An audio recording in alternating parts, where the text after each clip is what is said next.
Did you find yourself taking a flamethrower to throngs of zombie Chads and Brads to protect a house full of sorority girls from taking a throatful of alien slug alongside your date to the formal?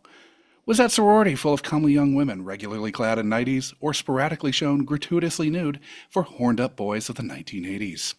Were you also along for most of this genre trope pastiche-palooza with Blake Lively's oldest brother and his wise ass becrutched friend who's discarded, after which Rusty number two teams up with a wizened old detective who's battling some demons? If so, you might have just found yourself in the Unkind Rewind, where we just watched the Fred Decker 1986 genre mashup, Night of the Creeps.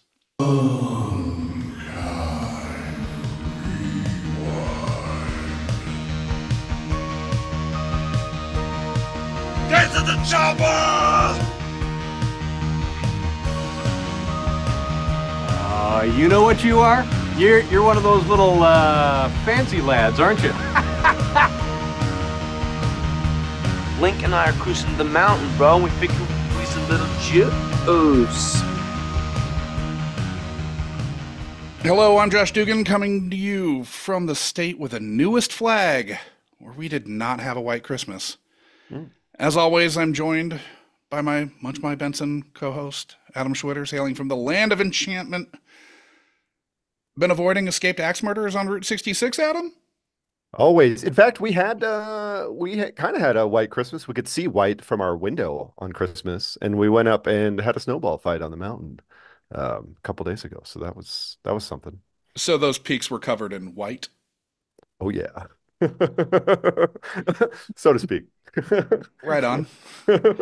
And fresh back from a sojourn to Atlanta, which proved to interfere with our recording for reasons that we've not yet figured out, is Sean, who's back in New York. Hey, Sean. I did have sort of a white post-Christmas, Mhm. being that I was visiting family who is represented by Marjorie Taylor Greene. Really? Really? Wow. Yes, that is Quite their a district. so very yeah, quite a white Christmas on there. Yeah, I bet. I mean, she did choose her voters, right? Yeah, quite an insurgent New Year. Yeah, I bet. This week we are joined by our special guest who is revisiting this film for the first time in ages, coming to us from Los Angeles. Leon Henderson Jr. Leon, why don't you tell the audience who didn't get a chance to tune in last week a little bit about yourself? Well, I actually really enjoyed this film. Nice. It's not much about me. I'm pretty boring. I didn't have a white Christmas because it didn't snow out here. In So- Los Angeles? Shockingly. Weird. Shockingly, there was Yeah. no snow. There's a lot of white people. There was no snow. Sure. So other than that, that was as white as my Christmas got. Santa had his cargo shorts on and his Birkenstocks, and that was about Okay. it, pretty much. It Right was on. fun. So we watched Night of the Creeps. Now when Leon submitted his list, I don't know about Adam or Sean, but I'd never fucking heard of this movie. Sean, were you familiar with this? I had not seen it. I had not heard of it, and I imagine I would have gone my entire life having not any idea that this movie existed. Okay. I know a lot of movies. Uh-huh. The Yeah. 4 words of this title have never been put together in my mind ever. Sure. I honestly thought for a second maybe it was Night of the Comet. Hmm. Yeah, which I've seen somewhat Yeah, recently. Yeah. Yeah, sure. I've seen it at least twice in the last decade. Now, Adam, had you seen this growing up? So the name registered, like it rang no bells, but the first scene, the alien sequence, was very, very familiar to me. So I feel like I've seen part of it like way back in the day on late night TV or something like that, and then just didn't follow through with it. Got bored, didn't register that was my favorite Rusty, and just kept going, But yeah, I'd never seen the slug stuff. I'd never seen, the shower sequence. would have stuck out in my mind had I seen it when I was like 15 years old or younger. But no, it did not. But I'm glad I saw it now. Oh yeah, Uh, yeah. You it did the tickle my weird nude aliens didn't keep you engaged, or was it just their Uh, disappearance that? it probably went to commercials and I switched over Sure. to Okay. Conan Okay. or something like Right. that. I don't remember, but something Sure. like that. Conan the Barbarian or Conan the? Yes. Okay. Okay. I mean, to be fair, if there were sort of persistent uses of the naked alien things, then I can imagine Adam staying on, being Yeah. more Yeah. engaged. Yeah, Oh big yeah. time. I mean, they're written off pretty It quickly. is Adam's kink. I mean, they're kind of awesome. I love those guys, and I really could have used more than 5 minutes of screen time with them. Yeah. Yeah, I really so wanted to know more about their society. I was like, Absolutely. Yeah. like, why are they breeding these weird slugs? Why are you guys fighting with each other? Like, Seriously. why are they running away? Yeah. You're all on the I same also ship. wanted What's to going know on that. here? Yeah. Like, what is happening here Yeah. right now? Yeah. That's It's a what I was profound wanting to know, statement. too. I think there was like a TOS Star Trek about that. When there's like the guys that are half white and half black, but they're opposite. Yeah. And the Star Trek guys are like, "Why are you fighting? You look exactly the same." And it's like, well, oh yeah, that's It's that's funny deep, that you man. bring up TOS Star Trek because the ship is actually used in DS9. It is used in DS9. Yeah. I know. Yeah. Yeah. I was trying to rack my brain remembering which episode that was, but to no avail. I haven't seen an episode of DS9 in like 30 years. So 20, I used to watch 28 it years. every Sunday night. Was it DS9 is a great show. It's the best one, I think, by far. You haven't watched Strange New Worlds. DS9's I really want to watch good. that one though. Strange New Worlds is really good. Dude, Hawk from Spencer for Hire I get it. I get it. travels That's Avery through Brooks. time in like Avery 6 Brooks is the different shit. directions. I get it. Yeah. Okay. So, for listeners who are new to the show, we do a pre-interview with our guests, and so did a pre-interview with Leon. So we're going to revisit some of the questions we asked. So in this clip, we asked Leon what he loosely remembered the plot of the film being.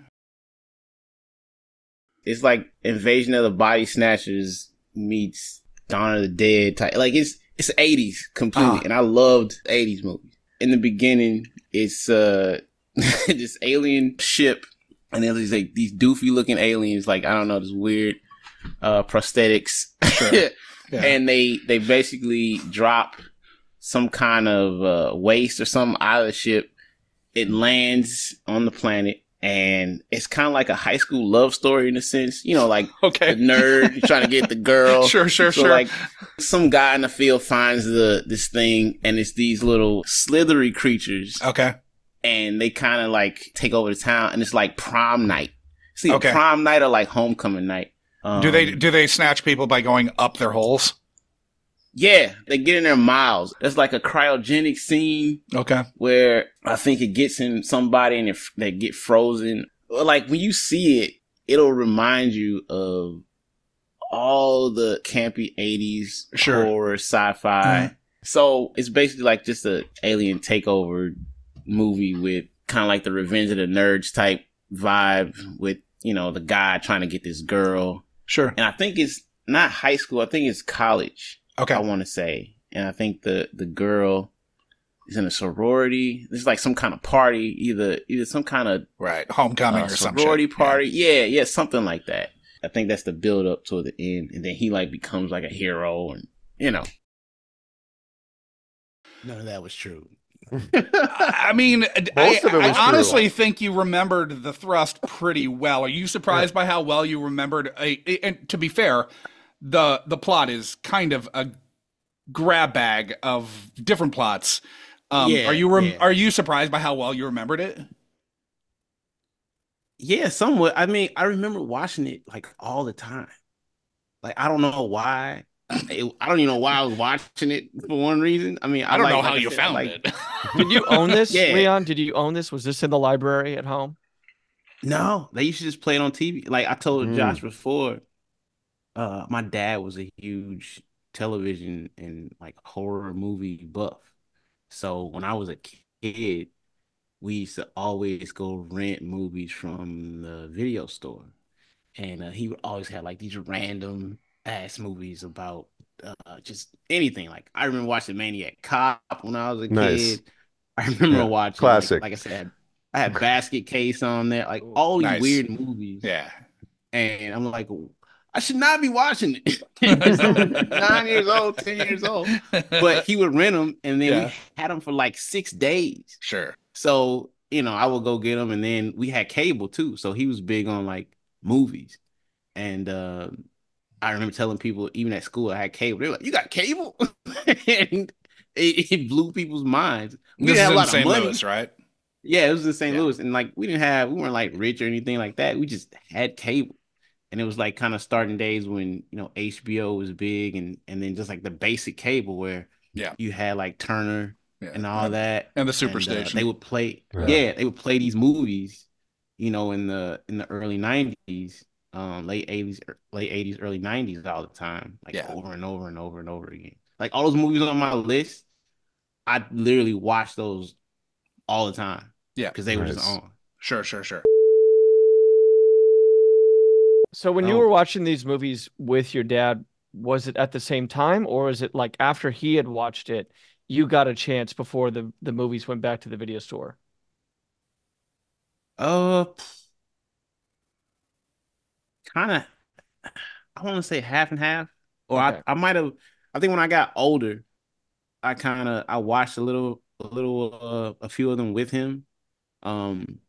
Or he'd be watching it, and I might go downstairs and he's watching. I like sit and watch, and my mom's just like, "What are you watching this for?" So I don't know. I was just fascinated. Like I liked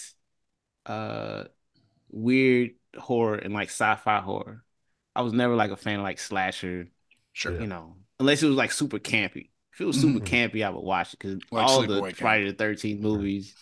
Yeah. It's like, come on, man. This dude is walking. I can't escape this guy that's walking away. He's coming to kill you, and you walking. He's walking towards you, and you like, I don't know where to go. It's like he's walking the other direction, just run faster. the other way. Yeah. But you have to keep falling down and looking back at him, right? I mean, that's the only way you could go away. So were there any story elements that you were surprised by on rewatch? Like anything you completely forgotten that was in there? The end. Okay. I totally forgot about well, that's I guess I'll hit it now. There are two endings. Yeah. This was the director's cut ending. Oh. The ending that you would have watched as a kid was probably her going up to the dog and the dog like a slug coming out of the mouth of the dog. Yeah. That's right. That was the original theatrical cut, and then that is right. Yeah. The same dog that got Brad. Yeah. It's her. Okay.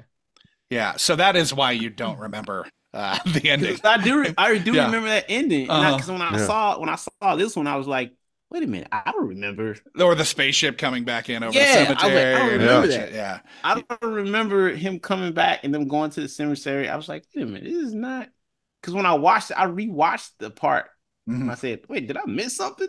Right. And I rewound it, and I saw that because I do remember as a kid or like younger, I remember, and they cut to black after like the dog comes and shows her all sure. that. Yeah, I mean that makes sense for the sort of like horror trope, Yeah, sure. Set up the sequel. Yep. That never came. that never came about. So were the aliens on the ship as doofy looking as you remembered? Yes. Okay. And then I was looking at I think I looked at IMDb or something, or like just on Google, and like the cast, and I think there was a guy that was cast as an alien, and they're supposed to have like prosthetics and stuff on, but the guy looked like one of the aliens without anything on there. So I'm thinking like, did they just show this man? They just greased him down and fucking put like a patch over his crack. A big head on him. Yeah.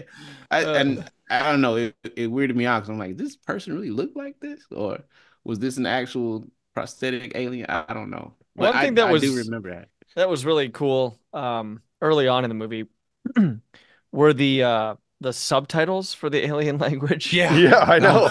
Yeah. Just these ancient runes that we're supposed to understand. I don't I was know. really confused. I thought my computer was screwed up when I was No, I watching it. understood what they were saying. Yeah. I know what Yeah. they were. I mean, obviously that's a funny joke. I don't know if I've ever seen that. Yeah. But boy, did that like. I mean, they started strong with a good joke there Mhm. because Uh-huh. yeah, that's pretty clever. And sort of a campy 80s whatever the hell mashup movie this is. Yeah. Yeah, because it was totally mashup. Like Yeah. you had all different types of jokes and genres, and And there's so many Um, references in it. I mean, it's like reference after Yeah. reference. Yeah. You know, yeah, they're watching Plan 9 from outer space and Sure. other stuff like that. yeah. Now, Leon, was it surprising to you how many different kinds of genre films were smashed together when you rewatched this? Like, had you forgotten how fully like genre referential this was?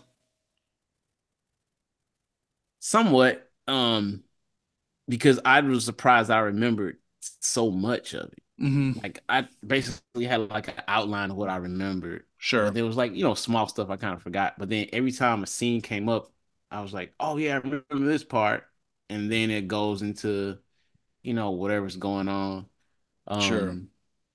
But yeah, it was just like you said, like reference after reference, joke after joke.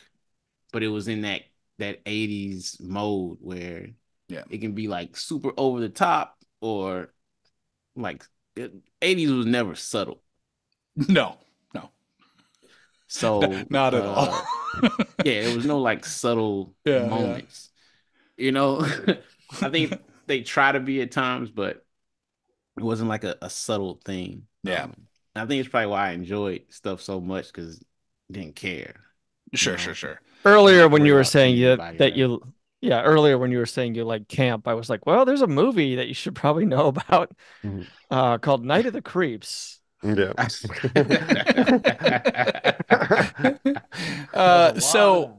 So we asked how old you were when you saw this for the first time. You thought you were probably 9 or 10, and recalled that you thought it was probably rated R. This was obviously rated R, but it's not like a crazy hard R or anything.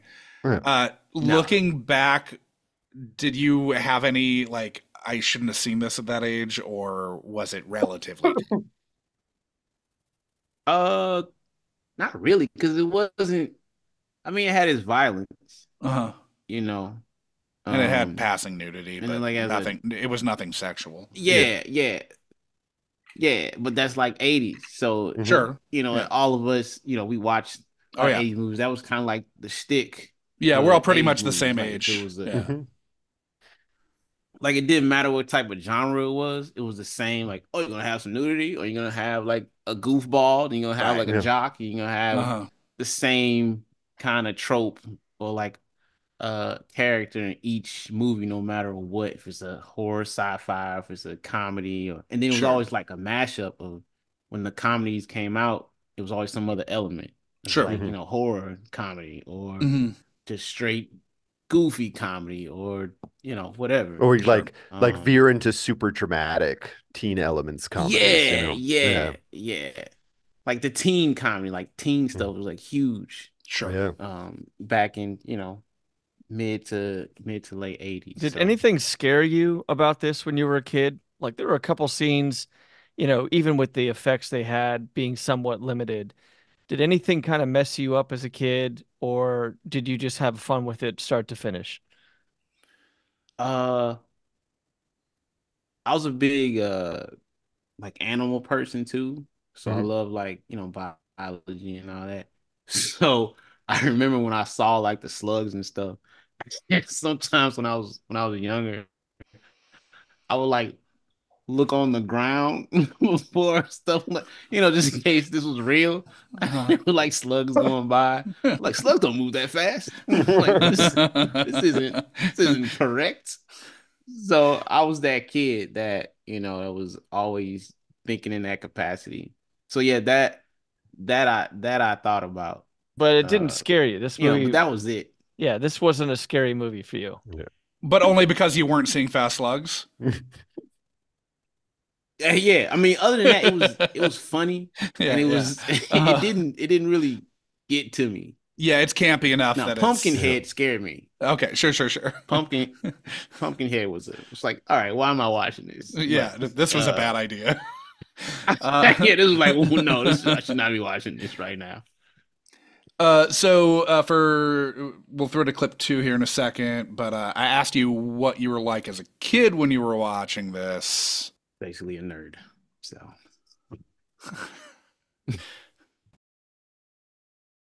So, what do you think you were like as a kid when you were watching this movie? Like, you watched this a lot when you were a kid, I assume? yeah, every time it came on, I would try to check it out. Yeah. I think because I always was into just anything sci-fi, anything space, anything aliens, Sure. and then anything like creature involved. Plus, in the 80s, they actually used the prosthetics. The prosthetics, man, I think it saves the movies.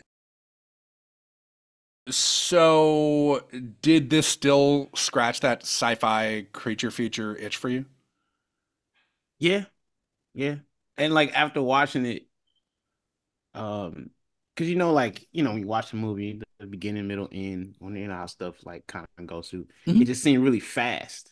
Mhm. Like it seemed like it was like, all right, but I loved how it started with the aliens and it started with the detective's story. Yeah. How they kind of like went from the aliens, then goes from that, and then it goes to the present time.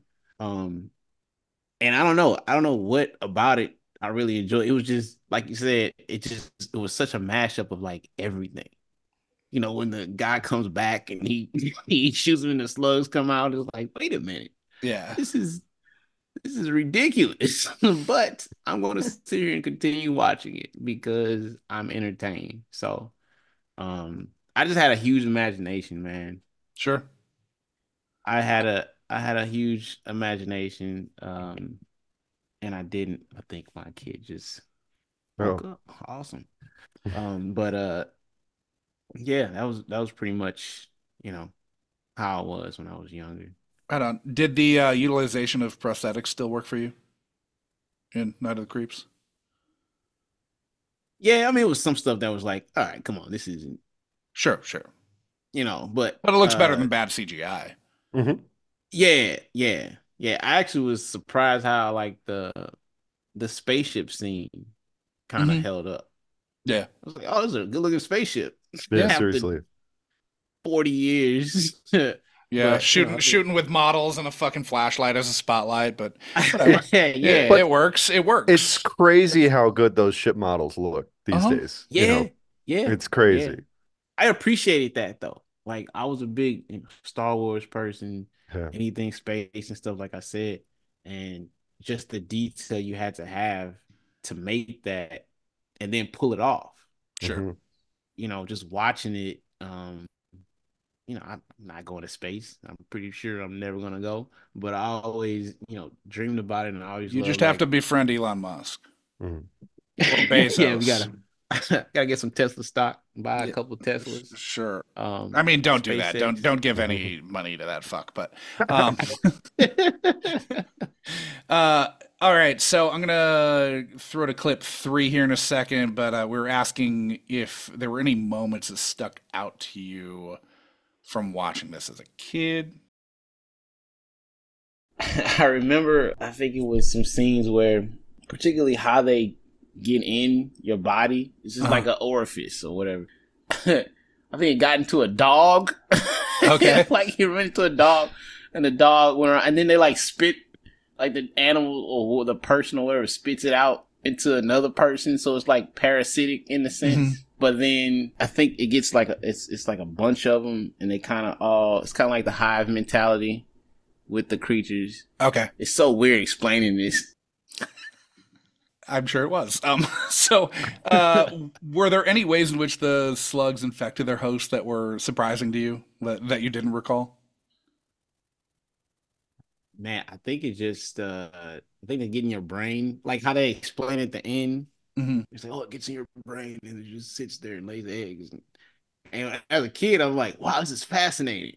But as the older I got, like, oh, this is This is really weird. Where do they fit? Why am I watching this? Yeah, like where Yeah. they fit? Like I don't know.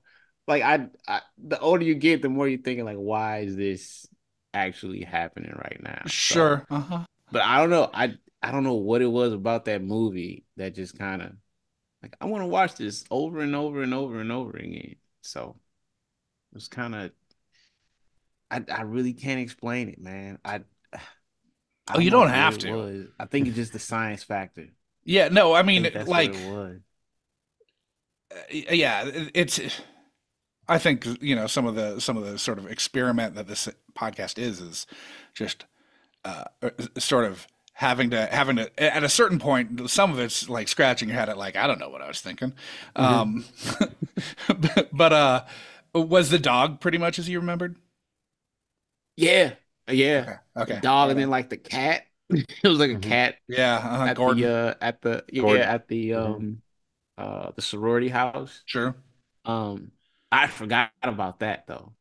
The dog I remembered because then like when they get on the bus it crashes and like and I remember when the bus turned when they're like don't hit the dog. Then the bus like exploded. Everybody died. Like as buses do. How fast are you driving down this small residential Yeah, well, I mean, street? what the fuck? Like that bus had to have been doing like 60 miles an hour for that to happen. Like he turned so fast and it just stopped. And everybody was dead. I'm like, wait a minute. They were going like 20 miles an hour. Like, I don't know. I love the cut to the bus driver, like, the sort of like skeleton bus driver. That thing. That shot's great.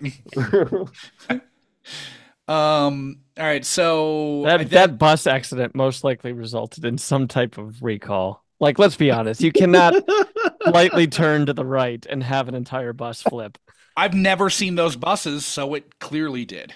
Mm-hmm. I actually with respect to the dog and the cat, there was a moment in me where I was kind of hoping at the end the slugs as they went through the fence into the cemetery, I thought we were going to pan up to see a sign that said zoo. Okay. Yeah, that would be nice. Anybody or Pet Cemetery. Like, Pet Cemetery, yeah. But badly spelled. Yeah. I was like, oh, that could kind of be cool to like get a slug into a giraffe and an elephant. Sure, yeah. You could end it there. You could end it with like that would be the sequel. Zombie giraffe. Yeah, that'd be cool. As the zoo runs into yeah, when they got a lot bigger budget to do that sort of stuff. Yeah, I mean they were really taxed on a dog and a cat. I don't think they're going to be able to get a rhino.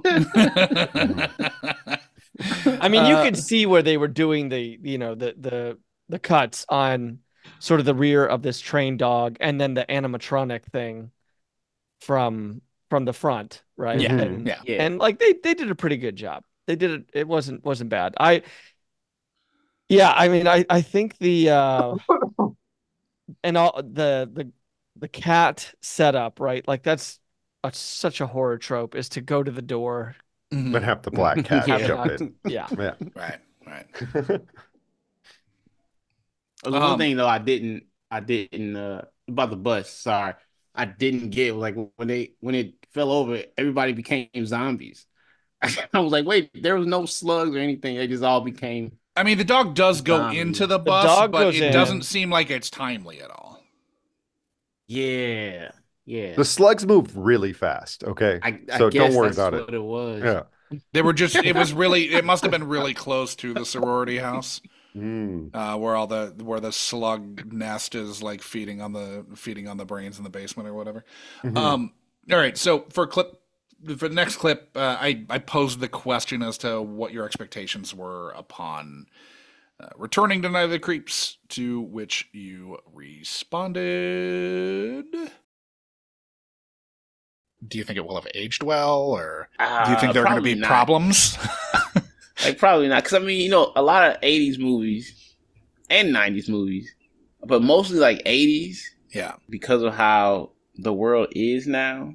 Yeah. And I don't know, because I can't remember any of the jokes, but I'm just thinking because it's an 80s movie. Right. Because it's like right in that middle tier. I think from like 85 to like 90. Even before then, 48 hours, another 48 hours and all that stuff beforehand. But like later on, the mid to late 80s, early 90s, there were so many like just and it's classics for a lot of people. But it's like, hey, you gonna watch that now? Like, I want to show this to the third grade class. Like, no, probably shouldn't. Don't do that. Maybe watch it again. Yeah, have you watched this in 15 years? Do you feel like this aged as poorly as you had anticipated with regards to the era from whence it came? No, I was like just kind of surprised. I was also. Yeah, it was shockingly not rapey, right? Yeah, yeah. I couldn't remember any of the jokes. I just remember most of the main stuff. But sure. The jokes, the in between jokes, I couldn't remember. The only joke, was when God, man, I forget the guys' names. The two main characters when they were like in the dorm room and they were like, JC and Chris.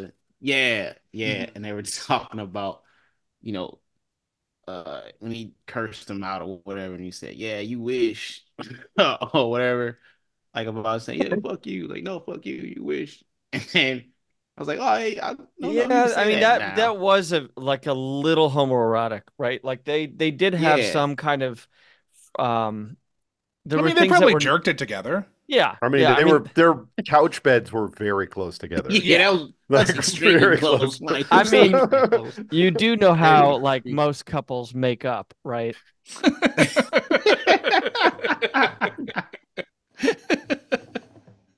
Yeah, there was something that was unresolved there. Yeah. Because one of them died too soon to like get a load off, Yeah. Dude. And what a reason to die for, too. He died so that his friend could get laid. Yeah. Could get laid. Yeah. Uh-huh. It's brutal. Yeah, he's a great friend. Great friend. Get laid with a girl that owns exactly one outfit plus a prom dress. And that girl, like, there was very little that fazed her. Like, I believe she's the one that kind of like goes to the window when we first get the zombie kind of attacking the sorority. Yeah. And she is able to brush that off in a matter of minutes. It is not trauma blanket, talking to a cop, Sarah Connor inside the police station, having just seen something harrowing. Like, she's like completely forgetful of that and unbelievably resilient. I think she's just compartmentalizing really well. Yeah. She's seen Terminator. To her but credit. like, I mean, honestly, like strong women for a 1980s horror sci-fi comedy. Usually they're discreet. Usually they're the girl in the whatever 1959 segment. Sure. Yes. Which this was clearly making fun of unless that. it's Jamie Lee Curtis.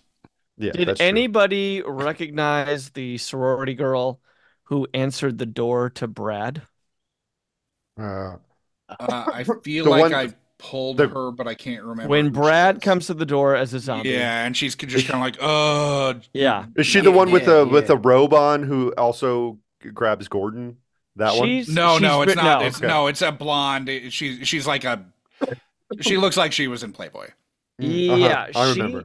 So I believe this year or the year prior, she landed a much bigger role as one of the girlfriends in Weird Science. Oh, yeah, that's right. Yeah.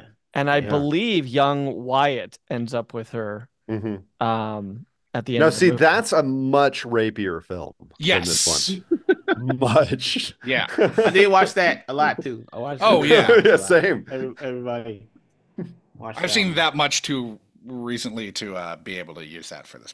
If I were in the guest pool. Now, were there any moments that you cringed at where you felt like they wouldn't fly today, other than the sort of homoerotic joking between roommates? Not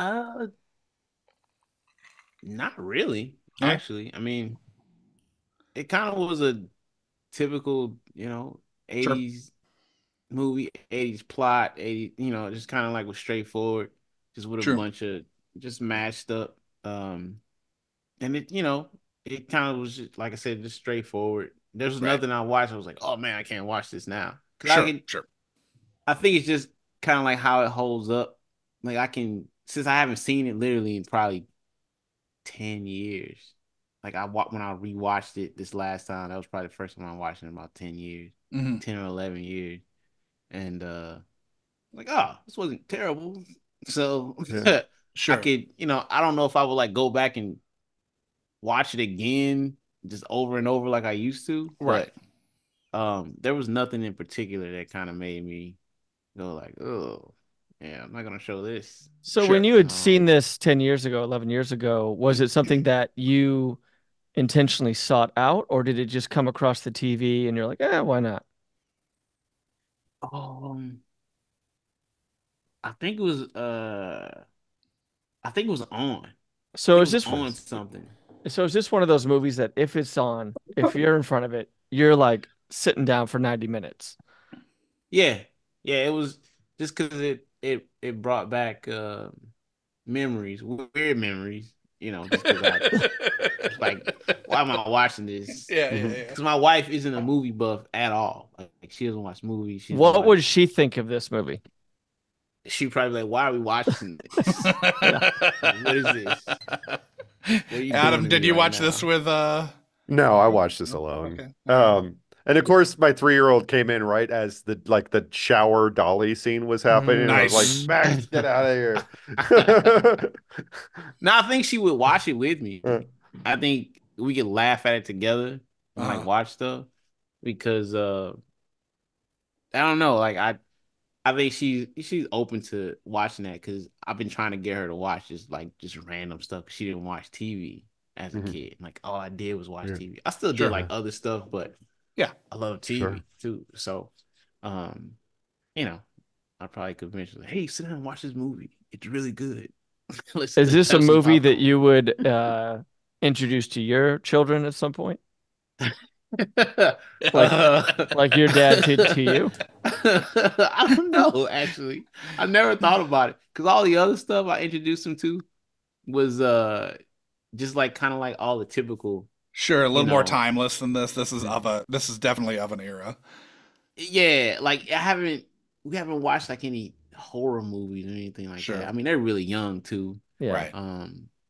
And I don't it's a different time of how we got information. Like we actually went to the store to Hmm. get videos and you Sure. pick out stuff Sure. because we would get movies and we would get like video Mhm. games. Yeah. So I had video games for the weekend and or however long, and then I had the movies, and I'm like, oh, I'm done with this. Let me go check this out. And Mhm. my dad knew I had them. He just like, well, you gotta finish watching this before I take it back. Right. So, which was weird in that sense. Like, I shouldn't be watching it, but because of how he was, he just kind of let us ride with it because I guess we were interested in what he was interested in. Sure. Think that might have been what it was for the most part. It's also way different having everything at your fingertips. So then it's like, oh Mm. well, it's just more kid shit, more kid shit, more kid shit. You know. Yeah. Yeah, yeah, yeah. I mean, I like I said, like I introduced them to all the stuff that I really, enjoy. All the Right. like Ninja Turtles, Transformers, Uh huh. Yeah. He-Man, and all that. You But then when talking you that watch some of that stuff, you're Transformers like, from 1985 or 86? oh yeah, Like the yeah. movie. We Yeah. watched that movie a Not the Michael million Bay one. times. Mm. We watched that too, but we Okay. started with the Okay. Okay. the The original. Yeah. the cartoon. Yeah. Yeah. Oh With, yeah, with Orson yeah, Cartoon's Welles. great. Yeah. yeah. Open up, damn it! I wonder what the box for this looked like because I kind of forget about how big a part of that Yeah. aspect of getting a movie back in those days was like you'd Mhm. walk through the movie store and sometimes it would be like Steve's pick or whatever the people that It's worked like at a the movie zombie in a. store. It's like a Yeah. zombie skull head with like Yeah, wearing a suit. Okay. That's what the cover art is. Mhm. yeah. It seems like it would have done a lot better if it was her with a With flamethrower. her with the Yeah. the negligee. Yeah. But Either way. she was on the cover though, I think, with the But flamethrower, it wasn't like she? not nearly. I don't. I think that was the Italian poster. Yeah. I don't know if that was the box art for the video store. Okay, she is on one of them. The Mhm. one that I had seen was not that cover art at all. But it's also like not prominently featured enough. Like it should be tighter on her probably. Whatever, doesn't Yeah. matter. But I mean, when I looked at it on because I looked it up, tried to look it up on Roku first, Uh-huh. and I was like, well, I can watch it on the big screen, but I had to watch it on my computer because Yeah. I was like, I'm not paying $4 for this. So I was like, I'll get this for free instead of Yeah. paying $4. I mean, it's on archive.org, you know, like Yeah, I mean, I got that with link Spanish you sent me. subtitles. Yeah, I saw So that. you can confirm. this is Wait, Spanish. did she say dress? Yeah. Okay, vestida. Okay, yeah. But I mean, I did like and that was another thing too, going to the movie. I mean, going to like the video store and seeing the art, Mhm. and like it would be something we didn't even heard of. And like, oh, that looks Sure. cool. Like And hard pick it bodies out or just because- or jocks or Joysticks. Yeah. Meatballs. Hot Dog the movie. yeah, meatballs, hot Yeah. dog, the movie, Ghoulies. Ghoulies, Yeah. yeah. Ghoulies was another one, man. I was Yeah. gonna name all those Ghoulies, Critters. Adam and I have seen Ghoulies pretty recently. Yeah. You're stepping all over my segment, Leon. That's all. Sorry. Sorry. No, it's fine. Okay, so you said I almost put Troll on there too. Oh, it's so good. yeah, J.K. Rowling ripping more shit off. Uh-huh. Fucking, we already did Labyrinth, which she's stealing Hogwarts from. But the kid in fucking Troll is Harry Potter. That's ridiculous. The kid's fucking name in Troll is Harry Potter. Straight up. He's a fucking thief. That first one, in the first one addition to freaked being me a out. turf. The first Troll freaked me out. The second one, I couldn't stop laughing. Troll 2 is Well, way Troll 2 is better. like one of the worst movies ever made. One of the best in a movies great ever way. made, In a great Adam. way. Yeah. First Troll, I was like, man, I don't ever want to like leave my house. The second one, I was like, this is hilarious. I think I watched it with my brother and my dad. Like we would sit there and just like bug the fuck up just because like this is ridiculous. I think we need to make sure that we talk about Troll in every single episode that we do, but never watch it. Never watch it. We do not need to do that to ourselves. Okay, so Leon, you said that you thought you'd probably still like Night of the Creeps when you rewatched it. Did you feel like it was as good as you remembered it being? Yeah, for the most part, there was nothing that I kept getting because I still remembered a lot. Like I said, like whenever a scene came up, Sure. I was like, oh yeah, this is coming. But I didn't remember exactly what was gonna happen with some stuff. But the only thing that I was surprised about was just the ending. Because I didn't remember that particular ending because of the cut I watched. But other than that, it was still like, oh yeah, this is pretty much how I remember. Okay. So got one more clip to throw to. As we went on, you spoke to judging a movie for what it was and what it was trying to be in its time. With Night of the Creeps, seeing it today, I think I'll still enjoy it. Because I don't let... You're able to look at it in the time. Yeah, I don't let outside noise, like, hey, look, if you enjoy this for what it is, then you do it. As opposed to like I mean, like the Toxic Avenger. Like I was gonna put that on the list. Like I loved watching that. Like I watched that all the time.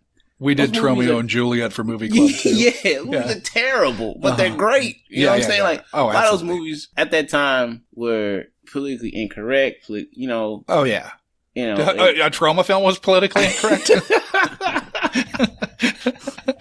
You know what I'm saying? So yeah. Yeah, it's like intentionally transgressive. Yeah. Yeah. So you kind of have to just enjoy stuff for what it is, as opposed to like, I'm going to put this label on it and then I'm going to call my representative to. Right. You going to call your representative? I'm going to call the congressman. Yeah. Hey, this is. But seriously, was there anything where you questioned like Fred Decker's intent, that writer director? No. Like, there's literally no. I don't think there's any like 80s movies I've watched where I'm like, I will never watch this again. Honestly, I don't know. I know they're out there. Yeah, sure. But like everything I've watched, pretty much, you kind of know what it is. But there was nothing that I was like super offended by or anything like that. It was The funny thing was there was like one black guy in the movie, and he was in the back Oh yeah, when. Well, there was also the when- boss. and he looked like he And did the not boss- belong there too. The guy in the Yeah, well, background. Yeah, the background, yeah. He was Well, like it 30 years old, and he had like He had a sweater on, like. yeah. And the you cops, there was two You cops, had- there was two yeah, black you had, cops. you had That a was it. lieutenant, and Yeah. and then you had kind of a I guess squandered opportunity with the Japanese janitor Oh, and yeah. his line that he kept repeating. Yeah. Screaming like a banshee or Screaming like Yeah. a banshee. Screaming Yeah, like a he just banshee. kept saying it over. He really SAG liked that. card. Yeah, Yeah, he got his card. You know, that's awesome. got his SAG He card. got. I mean, Sean knows how long that can take. Yeah. Hey, Yeah, you got to keep it too. You got to pay those dues. I know. Got to pay those dues. Yeah. I forgot right, about so- the janitor too. That was the one thing I forgot too. The Japanese janitor screaming like banshees. Okay, so I think we're done with the follow-ups on the pre-interview. Sean, we do not know what your segment is because it is Yeah. not on the spreadsheet. So It's surprise us. I mean, once again, Oh, sorry. Thrill me. once again, I could posit that the 80s was the strongest Sure. decade Uh-huh. for little Little actors. actors. I was thinking Yeah. the exact same thing Because during he did this the for beginning. Labyrinth. So this was his segment for Labyrinth was that the 80s were peak little people acting. I mean, you had 3 here minimum. Uh-huh. Mhm. And They didn't I- really have speaking roles, but they were They listed. communicated. They were subtitled. They communicated. Yeah. Uh-huh. I mean, I would love to kind of talk about young, sexy David Paymer. Sure. Oh yeah. yeah. I mean, Yeah. Well, he was nips out on a gurney, wasn't he? He we was. we Is he in saw. was he just Academy nominated? Award nominee. Okay, just nominated. He David didn't win, Paymer right? nips out on a Mhm. gurney for Mr. Saturday Night. I mean, one of the most recurrent character actors of the 90s. Sure. Uh-huh. Yeah, I mean, full bare calves at the very least. Oh yeah. I guess my thing is about the sidekick. And JC. what is it, Mhm. JV? What is his name? JC. It's JC. JC. Mhm. JCVD. My JCVD. Not quite. Yeah. The first thing that I want to bring up is how much better. Jean-Claude Van Disabled. Yeah. God. I don't even know if JVCD was a household name by the time this movie came out. I think we Oh, needed yeah. to go an extra year for Kickboxer. Wasn't Bloodsport out at this point, I or think was Kickboxer that was later? 87, yeah. So I Okay. think it's- he Wow. might have been filming Predator in the jungles before he got fired. What about Breaking 2 Electric Boogaloo? That's a good point. Breaking 2 Electric Boogaloo is definitely out by the time this comes out. It definitely Well, was. the first thing I want to talk about with JVCD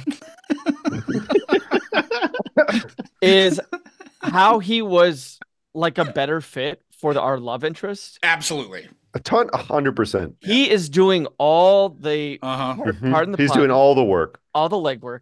Yeah. He's got the charm. He's got charm for days. No, Adam, you're right. He's Yeah. very charming. Yes. He's very funny. He bamboozles the mulleted jock with the phone call bit. Yeah. The Rick, unibrow guy. Yeah. And Yeah, then yeah. and then it's like, oh, this guy over here, which again it is sort of like, dry paint in terms of charm. Yeah. Yeah, Adam, Rusty too. I was surprised to hear that he was your favorite Rusty. Yeah, totally. Yeah.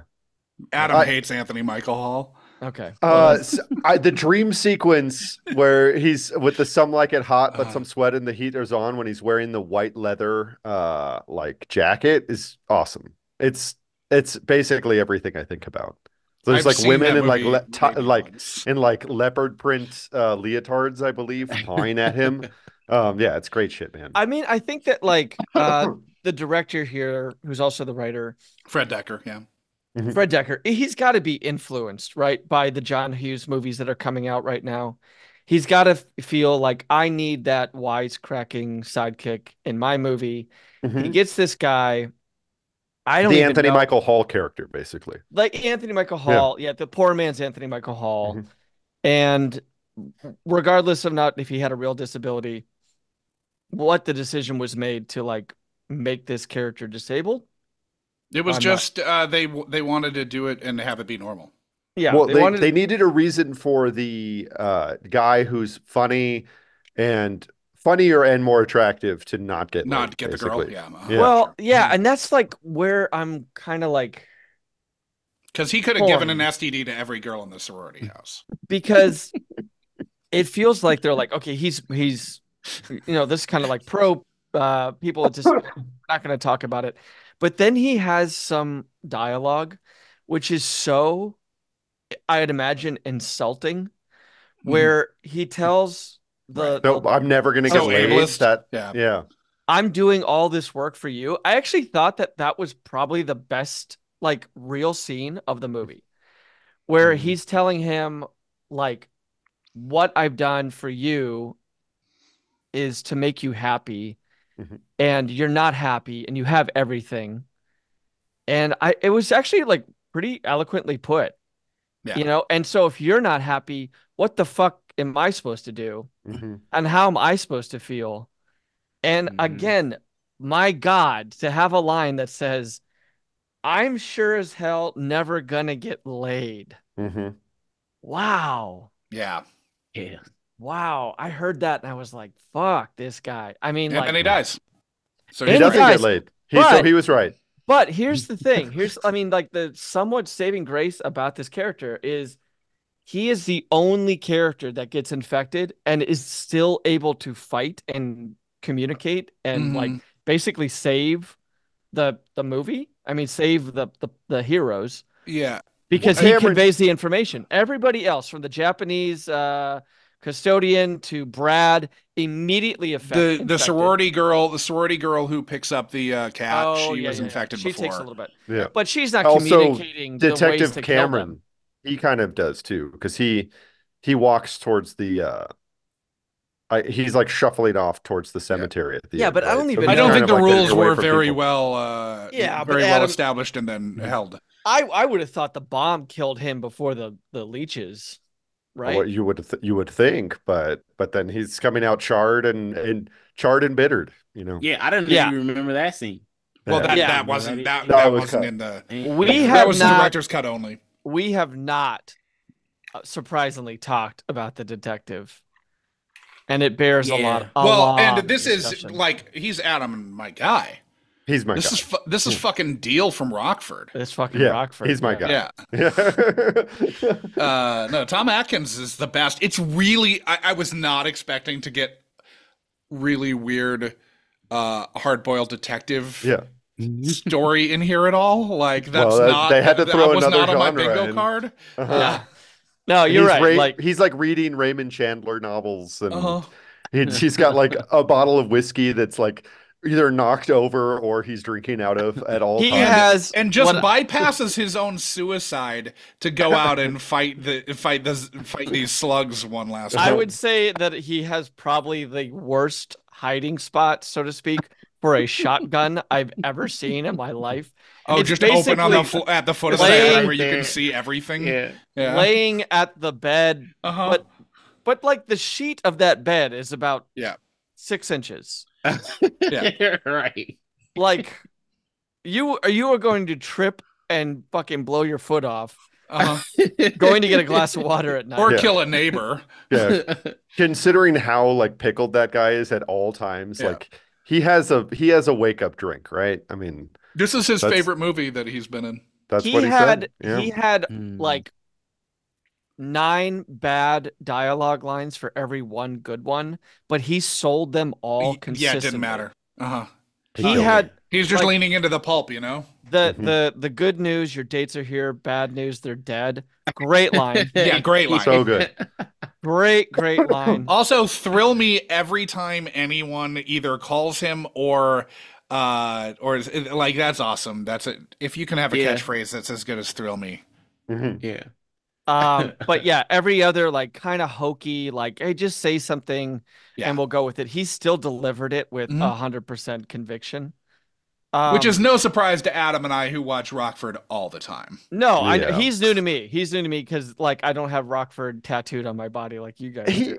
I mean, he's On my he's like team. a notable character actor. I feel like I've seen him in a Yeah. bunch of other stuff. Yeah, Tom right? Atkins is definitely. He Yeah. literally smoked so much in this movie. I was shocked he was still alive in real life. Yeah, and this is way before they were smoking the No, fake these fake are- cigarettes yeah. on. Yeah, And- this is actual cigarettes. Yeah, and these are long shoot dates with a lot. Like these Uh-huh. days are long because He's it's smoking practic- 15 cigarettes a day Yeah, at least. It's practical effects. Mhm.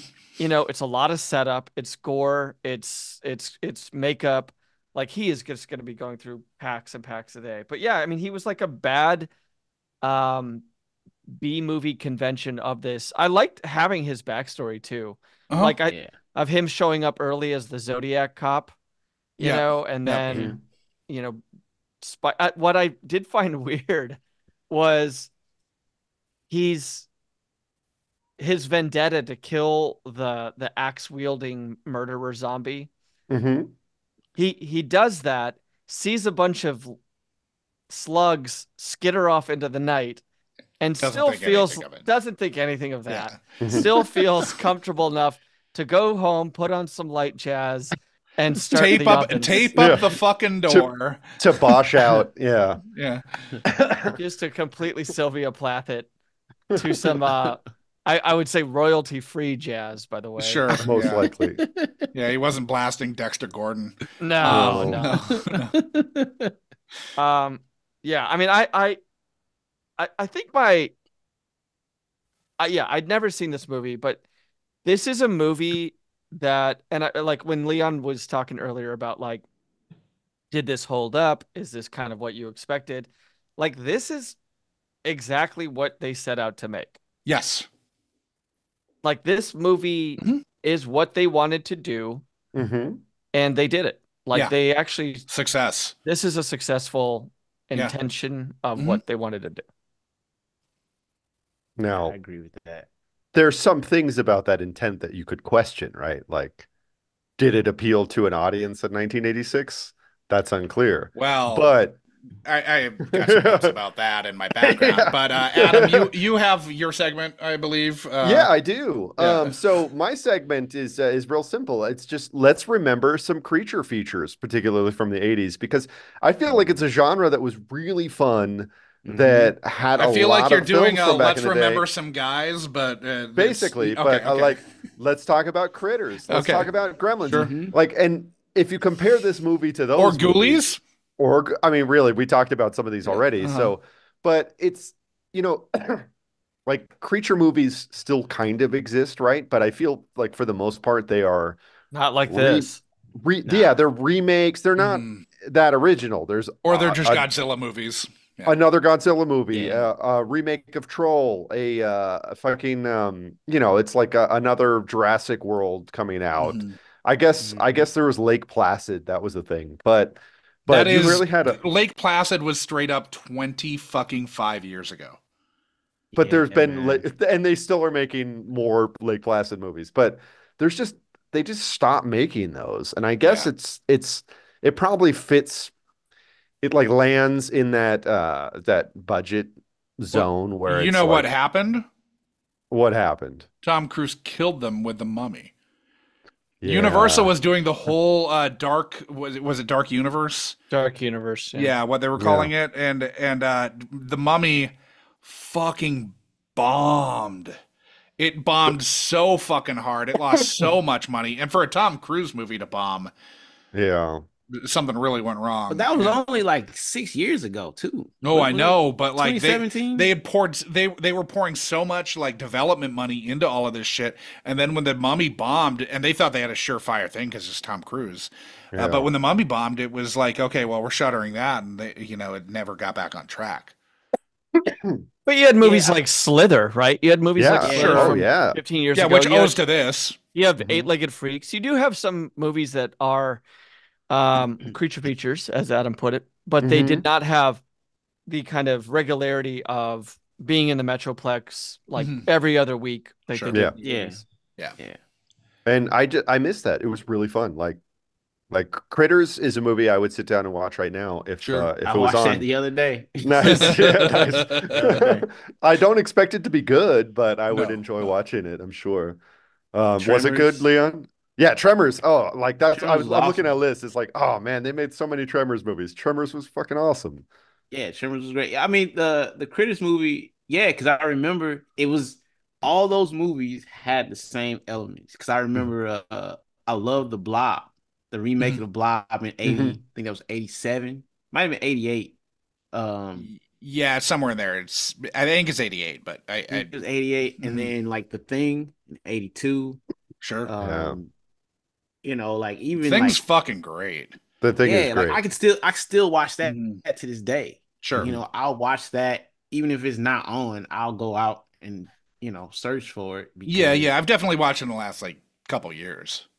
yeah, I think I just watched it like last few months. Hmm. That and the remake because I watched the a prequel. I'll watch the sometimes I'll watch that first and then I'll watch the thing or whatever. But just Sean and I all had to those. watch the thing from outer space from what 52 or whatever Is it Oh that yeah, early? Wow. in the Wow. 50s, but the original that we had to watch that in that fucking sci-fi movie Yeah. or sci-fi class. Was Tom Pope, Leslie Leslie Nielsen in that or somebody like that? Like, was Leslie there? Nielsen was in Forbidden Planet. That's right. Yeah. Mm, yeah, man. 80s man. It was a great era. Then you had Leprechaun, and like how Yeah, that could go in so many different directions that were wildly Space, unexpected. Yeah. The yeah. Hood. Oh So what man. happened, Adam? What Leprechaun in the happened to Hood. what? Well, Why? Josh's theory is that the mummy killed it. I mean, I think that just It was dead. Hollywood It was went, dead long before the Mummy.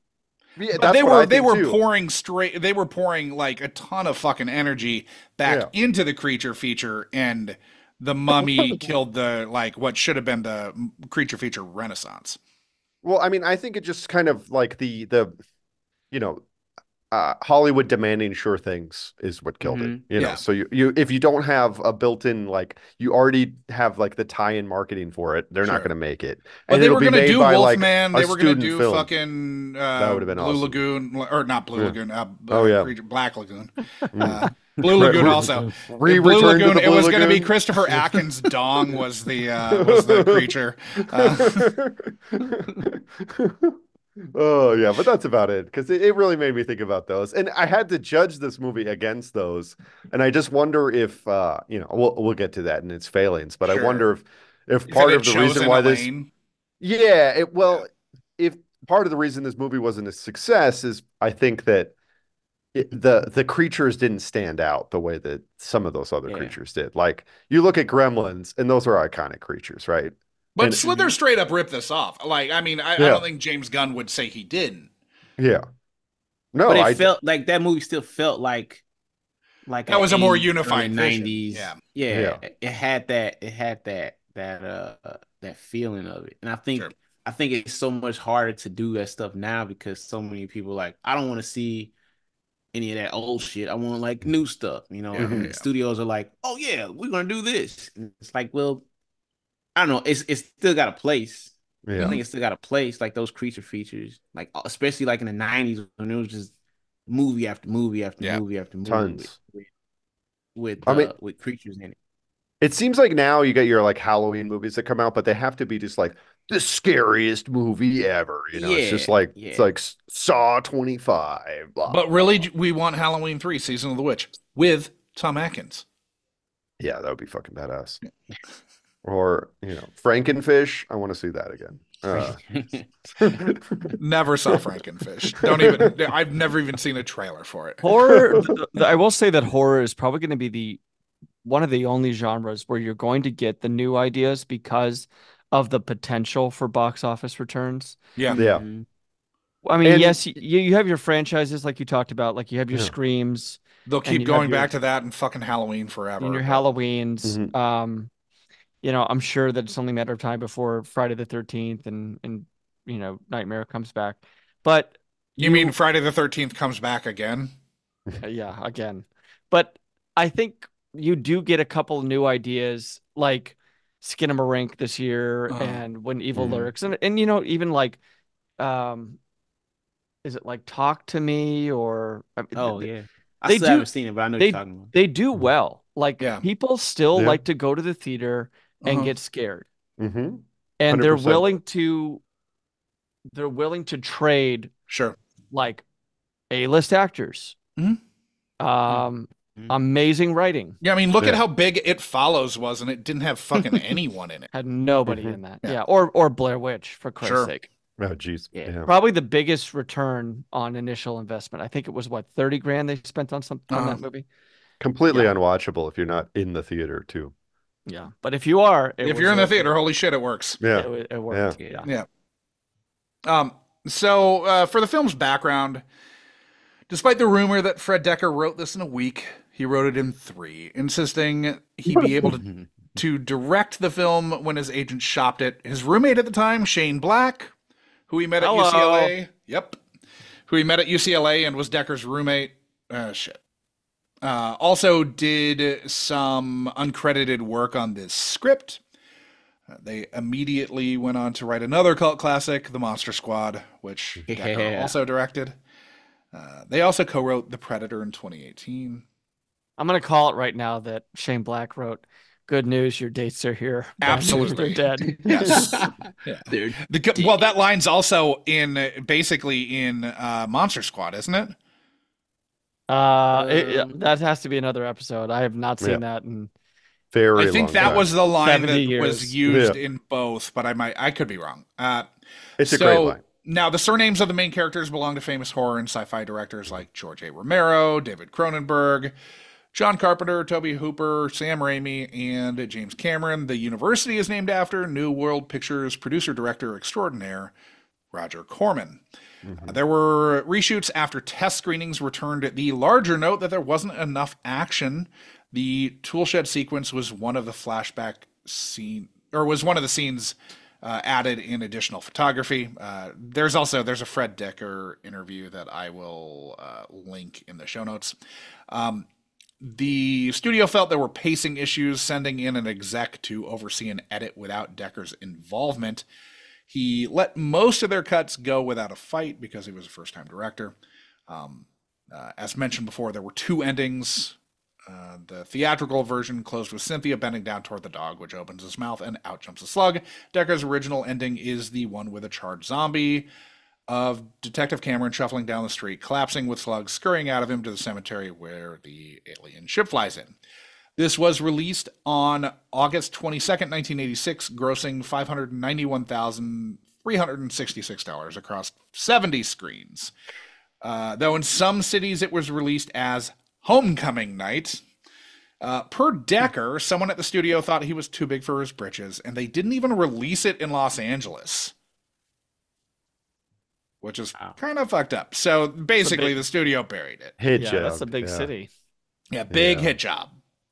So that's really why it didn't find an audience, probably. Someone at the studio was just like, fuck this guy.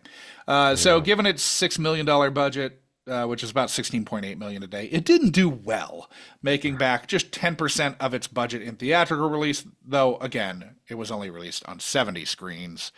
Standard at the time would have been over 1,000 at least. Yeah. So weird too, because it's such a California movie. Yeah, but you get one fucking dickhead exec who decides they want to bury the movie and whatever.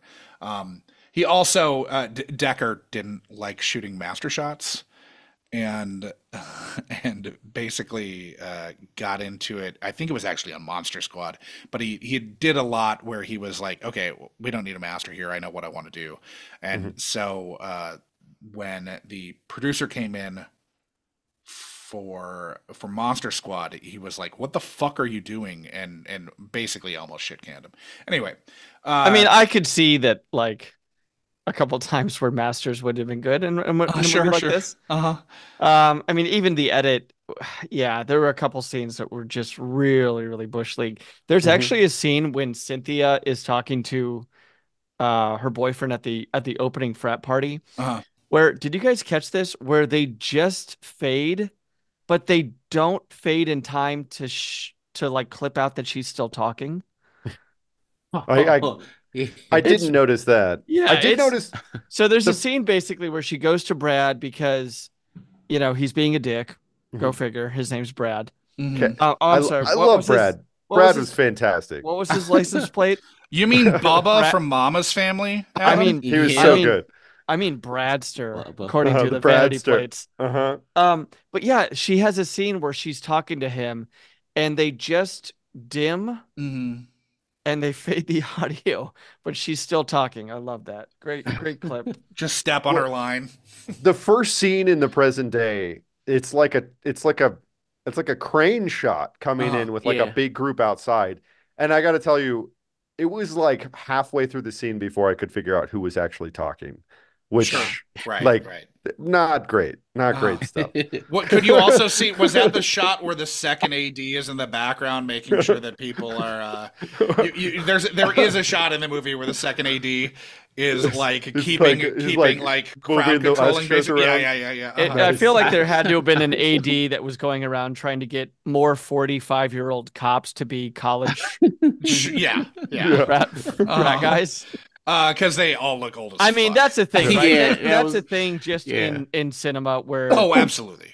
you have people who look a lot older. And just like Sleepaway Camp, every camper is either 10 or 40. 30. Yeah. but that's There's the no thing. in between. But that's the thing also outside of film, right? Like in society, you see somebody nowadays who is, I don't know, 25, and they look like they're like 11 to me. Mm-hmm. And part of it's just growing old, man. Yeah, Sure. I know. There's Yeah. part of that. It's definitely part of that. So this had a Rotten Tomatoes score of 73, but it's almost all reviews from film nerd sites. So there's nothing. It was only released on 70 screens Jesus. and under 2 different names. Yeah, I don't even get the chance to shit on Gene Siskel right now. With apparently- Though Yeah. I would love to. Fuck you, Gene Siskel. Two different. So they sabotage this movie by not releasing it in LA. They have 2 different titles for the movie and apparently 2 different endings for the movie. Yeah, I mean the director's cut ending only came about once it got a Blu-ray release, I believe. And that's maybe it was DVD, but it was and that's well the after. graveyard one. Yes. That's the one that we all saw. Yeah, Okay. the one that's on for people who want to watch. That What? is on. Just search archive.org and Night of the Creeps. Yeah, and I also spoilers. I don't want to give away the ending here, but I was not quite sure what that meant. Yeah. Oh, well, no, it was I don't very think- open I for don't think you're meant interpretation. to. Okay, fair enough. I feel like the aliens were coming back to like clean up their mess and take away the last of their experiment, but we don't really know. Yeah, 25 years later. It makes about as much sense as like a local police station having a flamethrower in the back They just have those though. that you can check out. Have you not been to a police station, Sean? No, those I are haven't. those I'm are sorry. there. Yeah, those I are didn't there in know. the armory at I the feel like police such station. an idiot. Yeah, that's a whole thing, man. That's how they get their Yeah. tanks. It's Yeah. like, it's like a Yeah. whole program with the So military. you can get It's a effed like up, man. 1945 D-Day raid, Yeah, a trench cleaning flamethrower. Yeah. a trench cleaner, a Nazi incinerating flamethrower from, by the way, the guy who runs the gun Dick store Miller. in Terminator. Yeah, Dick Miller. Love yeah. that guy. And He's also so the great. dad in Gremlins. Yeah, exactly. This is one of 6 times that he's played the character named Walt Paisley. Really? Yeah. Huh. Yep, 6 random movies. Most of them are Corman pictures, but yeah, he's played Walt Paisley in 6 movies. So I guess moving past the sort of segments, going to picking up the scraps. Does anything or anybody have anything that you feel like we kind of missed that we haven't talked about before we get to gripes, fixes, and saving graces? I'm not really. I think we covered a lot. Yeah, I do have a little bit of gripes, and certainly some saving graces. I but- would like to note that this film is clearly brought to you by Miller High Life and Pepsi. Seriously, there was a lot of Miller placement in this. A lot of Miller High Life. They even say it's Miller time. Uh-huh. Yeah, that was a like a complete non sequitur after shooting a zombie, wasn't it? Like, I believe so, yes. yeah, which I couldn't get the correlation of that, but I Yeah. wish they'd done like a "Can I get a light" joke before they did Yeah. the "It's Miller Yeah. time." Shane Black was off that day. Yeah, he wasn't upset. I mean, he's not even credited. But this also, David Paymer is one of at least 3 Academy Award nominees that worked on this film. Wow. Yeah. Charles Gordon was Academy Award nominated for producing Field of Dreams, Okay. and Barry Dvorzan, who Adam and I have talked about on Much Yeah. More Benson. He did the score for this, and he did the score for Bless These Children. What the fuck's it called? It's the movie that the theme song was then reused in Young and the Restless. So he wrote the Young and the Restless theme. Nice. I can But unequivocally say that I would rather watch this movie than Field of Dreams. Paymer is the only actor, though, right? Is the only Academy Award nominated. To my knowledge, That we know of. Yeah. From this movie. I mean, I think Blake Lively's older brother might have been also. I can't. Man, see that family! Wow, they way. a I lot didn't of realize there a was lot of a acting lot of talent them. in that. Yeah, because Teen Witch. Yeah. Well, yeah, Teen Witch, exactly. And Like, one of the man. other Livelies has a small part in this. I couldn't catch who she was, but one of the sorority girls, I believe. Yeah.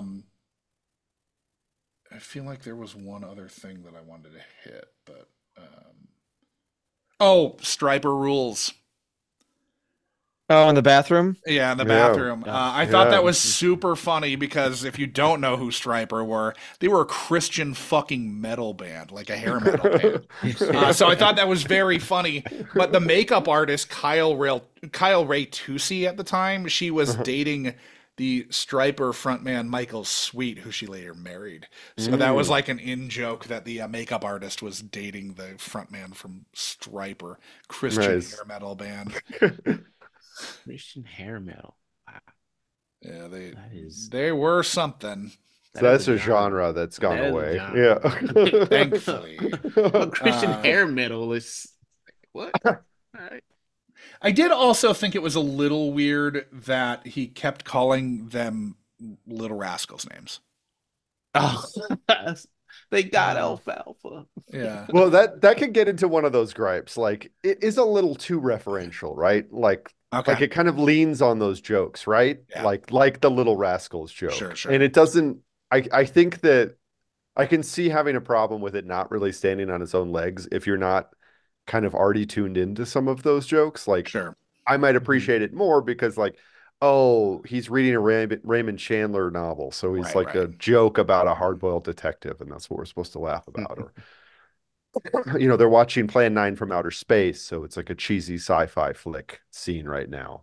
Sure. I don't know. I think that might be one of, well, it sounds like Fred Decker's office politics might be the biggest problem with what happened when this film was released, but that might be another problem.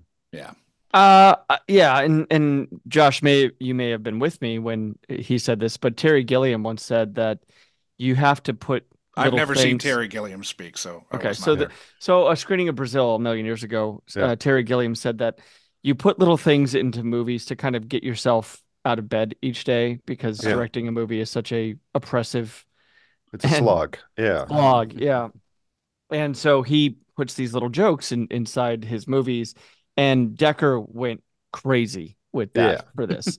There are so many references that I think Decker is doing. He's probably worried that he was never going to get to make another movie again, so he's got to get them all in there. Well, he almost didn't. He made like one other movie, really, right? No, RoboCop 3. He did. Oh, that's right. Yeah. Oh, yeah. Huge film. How do we forget that? But RoboCop 3 was sort of that was RoboCop 3 got that had a weird thing with the studio going bankrupt. As it was supposed to hit the theaters. So like money sort of dried up as they were in post. So yeah. So bad luck. Maybe it would have worked. I don't know. Probably not. I haven't seen it. But it's got who's RoboCop, right? in the third No, I one. don't remember. Robert John Burke. Oh, nice. Oh yeah, because Peter Weller was just the first two, right? Yeah. And they switched. Yep. I don't remember RoboCop 3. Yeah, I haven't too seen good it. for I think that. I watched it, but I don't remember it Yeah. at all. Man. Did you have any gripes with this movie, Leon? Uh, Like one? I think rewatching it, I wish there was just more of a story. Yeah. You know what I And mean? less of just a cut and paste sort of like, okay, now it's going to be this movie. Yeah. hmm Like it was like when I watched it as a kid or whatever, I'm like, oh, it was, slugs and shit or whatever. But watching it now as an adult and you like understanding like movies and structure and all that, you're like, oh, I kind of wish it was, because then you get the first beginning when the whatever drops from the ship and the slugs are in there, but then that's it. There's no explanation. There's nothing after that. So And I them kinda coming back wish at the there end doesn't was like answer anything. yeah, it's like, Yeah. okay, you come back 20, was it 27 years later? It was 59 and it was like 86. Yeah. And we don't So- even really see the slugs in that first scene. Like we see there's something in that jar that he's Yeah, like tapping yeah, at, but we don't see exactly. what I it mean, is. I think that's meant to, that's sort of endemic to the creature feature is Yeah. this sort of hiding it a little bit for, you don't Yeah. want to see the monster in the first scene. Well, Yeah, I mean that was the only thing for me. Like I just wish it was more fleshed out in the sense of just I just wanted more. yeah. Like just as an adult, not Sure. watching it. Because before, Right. watch is kind of like quick or whatever. But I wish it was like a sequel or something because both scenes at the end set it up for Sure. a sequel. Either way you went, whichever ending it was. Yeah, the either way, it was theatrical like, or the oh, there director's. could be Yeah. more, but that was it. I mean, I wasn't expecting it to get a sequel or anything. Sure. Especially after the information you just told me about him, like all the movies he's done, he's pretty much been, shut out of Hollywood. And this movie only made. I mean, he did Monster less than- Squad, which Monster Squad was definitely quite had a a bit bigger. bigger. It didn't Yeah. do much theatrically, but it did very well. In Like, it's a home definite video and cult cable. Classic. Absolutely, yeah. Yeah. And that people was one like remember that. I mean, all of us were aware of Monster Squad, right, Sean? I mean, I Oh, yeah. remember that from back yeah. in the Yeah. day. So Yeah. yeah. Wolfman has Yeah. Nards or whatever. Wolfman has Nards. yeah, Yeah. I love that movie, but some people won't get that chance. I didn't know this movie made less than $600,000. That's crazy. And it was a $6.8 million budget. Because I mean, I'm looking at the prosthetics and all the stuff they had. Just the film stock, I mean, that's like you could make a Yeah. movie like this today, just, Yeah, don't for pay half anybody the price, easy. and use a digital camera and it'd be like way, way cheaper. Sure. Yeah, $600,000, man. Yeah, it's rough. I wonder how how much- you getting more jobs. I wonder how much of that $600,000 is like, like, could this movie have broken 1 million? Probably pretty easily. I would say. Easily. Oh, if it had a real Yeah. release and Yeah. they had I done mean, any marketing it was for in it. 70 theaters, and That's it did crazy to 600 me. million. Do we or have 600,000. any numbers on VHS? No, but I'm sure it actually got a fair chunk of the. Basically, they buried in then VHS and cable. I'm sure Yeah, it got most of the money back. mostly That's probably from why they mostly played from it all the time. mostly from Leon. Yeah, exactly. Yeah. I just kept going to the video store. Hey, yeah, yeah, But we I have mean, it right here. back sir. then a VHS copy for rentals was Like like 100 $120. bucks, right? Yeah. So what I like it thought. doesn't take much to actually start to see. Some exec for this movie, the studio exec is like, okay, it's a complete wash, but if this one family in St. Louis keeps renting this one, boys, we might break even. Yeah. Keep watching this movie over and over again. I don't get it. Why don't they buy it? They got all the records. All the times I went to the store to get it. So, Leon, how do you fix this movie for a modern audience? Oh man. I have some ideas. How to fix it?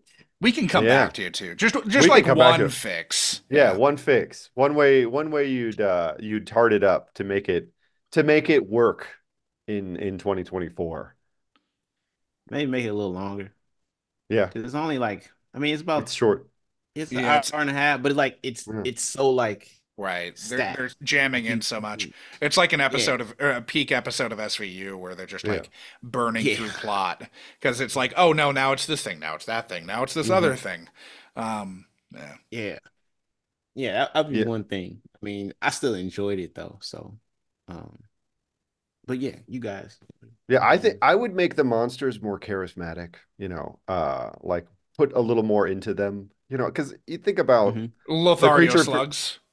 we just something like make them more the star, right? Uh-huh. As opposed to the zombies that they turn people into, because I mean, again, Like it's just they it's could like do a dance like the jumping. California Raisins or something.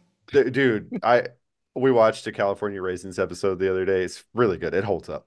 Okay. It's so good. Right on. But I watched the California Raisins inspired episode of Moonlighting very recently. Oh, Also nice. very good. nice. But yeah, I would make them cuter. I might ditch the slugs idea and go with something else. But I think that's part of the problem this movie had, is that the monsters are not that memorable, because it's like, are they zombies or are they slugs? And so Right. it's like, Right. I don't know. And the other thing I would do is, like Leon said earlier, I would actually give it a real plot where it's not just like Sure. we're just jumping between references that I think are funny. Like you could still have those in there, but maybe like adjust the balance, like move that down a little bit and have a story that we care about a little bit more. Because the love interest, the romance is not really bringing the heat, as it were. No, not between those two. Yeah. I mean, there's more chemistry between the roommates, right? Uh-huh. And there's certainly more chemistry between JC and Cynthia. Yeah, Yeah. JC's got chemistry with everybody in that Yeah. movie. And we see more of Cynthia than Chris does, which We is sure fine. do. I'm down. I'm okay Yeah. with that. Yeah, I mean, I think that the nudity stuff just feels so strange because It's we so s- superfluous. yeah, well, we What- start on a naked back, Uh-huh. and then Sure. she turns towards Yeah. us while Uh-huh. putting Yeah. the shirt on. I mean, thankfully. Yeah, I mean, the thing is, if you think about it, it's not like it's not I did not gratuitous. remember that though. And the idea that they're like naked for no reason, like I'm trying to think of a movie where Adam, there's they're just, like- bathing. yeah, exactly. But there's like, you used to have There's that kind a of film where it's reason. just like there's like a naked girl like running through I the know, I frat know. house, Yeah, right? Like uh-huh. that used to be a trope kind of thing. Sure. It's not like that. Yeah, they're bathing, they're changing. It's just we don't see that nudity anymore, right? Like nudity nowadays is has to like move the plot forward somehow. or I has think. to be really Right. funny, has to be Or, a yeah, comedic scene, Yeah. exactly. I'm Jennifer thinking- Lawrence on the beach and or Jason Segel, right? Like Yeah. Sure. has to Mhm. has to You know, be the for modern comedy, but- dong-assance is Oh like yeah, based around or that. Barry Keoghan in Saltburn. Or like in because we're just worried Gemstones. about the viral. Yeah, or every Virality. episode of Gemstones. yeah, has Dom. every dong in Gemstones. Yeah. I don't know who likes dongs more, if it's Jody Hill or McBride Yeah, or David Gordon Green. One of those guys loves dongs. Mhm. yeah. I think that's all their series though. Oh yeah, Jody and Hill it's stuff amazing is- every time. Yeah, it's always good. But Uh, we're like, yeah, oh, I mean, it's I- dong. Again, I think like my gripes are a little too much inside baseball with this director's References. references. The plot could be much cleaner. I mean, there would have been a really cool opportunity for the aliens to kind of like communicate with JC and Chris, right? Yeah, right. Or the detective before he went. Uh, Like if we had kind of a Predator 2 situation Uh-huh. where Danny Glover is meeting the Predators and there's this training in Bill understanding. Paxton and Yeah. Right. Mm. Uh-huh. And we kind of have a little bit of closure and there's a little bit of respect of Yeah. like, you guys have passed and this, that, and the other thing. But we don't get any of that. And we're sort of left with this real fatalistic, like, are these slugs going to, run the globe? Right. Yeah. I mean, Yeah. I should just once they hit that cemetery, like maybe Planet- they have, Sean. It's true. It's possible. That's true. Because this Yeah, was I a mean, documentary. there were a couple like iffy like little conventions about like say how easy it is to sneak into like a cryogenic lab, how Yeah. easy it is to sneak into your boiler room at your college. Mhm. Like, Why is There's the only cryogenically one. frozen man wearing a codpiece? What's that yeah, for? yeah. I mean, definitely wasn't the Dongassance in 1986. Yeah. Um, I wanted a real Eastern Promises. yeah, I mean, even Piano is Yeah. 93. Yeah. But I wanted Um, an Eastern Promises fight scene with his Yes. dong right. just flapping around. Against young Yeah. sexy David Paymer. Yeah. Yeah. Said he just gets the neck snap. Yeah, I mean, there's little things, but So how would you fix it, Sean? I mean, definitely bump up the cast, put A-listers in here, put How would you fix it for a $6 million budget? well, yeah, I mean, so here's the thing. It's Or like, or the equivalent today, 16.8. I don't really think you need to fix it. I think like you could put this movie out, you could do this style of movie, Mhm. and it Yeah. probably was going to work. Yeah. I mean, this, Scream is kind of this, right?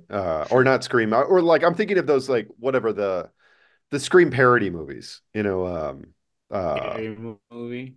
yeah, Scary exactly, scary Scary movie. There movie. you go. Yeah, that's kind of this. It's just a little more over the top and dumber. I mean, I think this this is movie, played straighter than Yeah, Scary this Movie. true. movie, it's just like there's a little integrity to it because it knows what it is. Yeah. And it's not like it doesn't betray you, right? Mm-hmm.